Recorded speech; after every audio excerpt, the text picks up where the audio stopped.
গেরিলের বাচ্চাটা প্যান দিয়ে ঢুকাই দিলাম, দেখেন প্যান দিয়ে ঢুকাই দিলাম কীভাবে পাওয়ারফুল হয়। এই যে গেরিলের বাচ্চাটা গেল গা, হাই রে হাই। গেরিলের বাচ্চাটা কঠিন অবস্থা, এই যে যাইতে জায়গা প্যানের ভিতর দেয়া, এই যে যায় ডাস্টবিনে যায় পড়লো, ধাম করে পড়লো, এই রে খাইছে। গেরিলের বাচ্চার অবস্থা কঠিন অবস্থা। আমি এই বাচ্চাটারে দেখি বাঁচামো, এই বাচ্চাটা বাঁচামো আমি নেই, এই বাচ্চাটা এমন পাওয়ারফুল বানাবো আমি। বয় তুই এনে খারা বয়, তোর আমি মেডিসিন খাওয়াবো, মেডিসিন খাওয়াইয়া শক্তিশালী বড় একটা গেরিলা বানাবো, কঠিন গেরিলা। খা তুই, এই যে দেখ কঠিন গেরিলা বানাইলাম, শক্তিশালী কঠিন গেরিলা। একটা হাতে তালি দেন বন্ধুরা, একটা হাতে তালি দেন।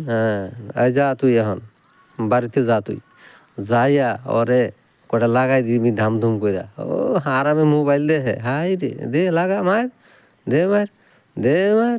ঠিক আছে, খাওয়া মেডিসিন খাওয়া, ওরে ছোটো বানা, কারণ ওরে তো প্যান দিয়ে হালান লাগবো, নাহলে তো প্রতিশোধ মিটবো না। ওরে প্যান দিয়ে হালান লাগবো না, ওরে প্যানের ভিতর দিয়ে ফালাই দিমু। আয় দিহি এখন তোরে প্যানে ঢুকামু, আয়। কেমন লাগে এখন, প্যানে যা, প্যানে যা। ঠিক আছে, কেমন লাগে এখন? বন্ধুরা নতুন নতুন ভিডিও পাইতে হলে একটু সাবস্ক্রাইব করেন, লাইক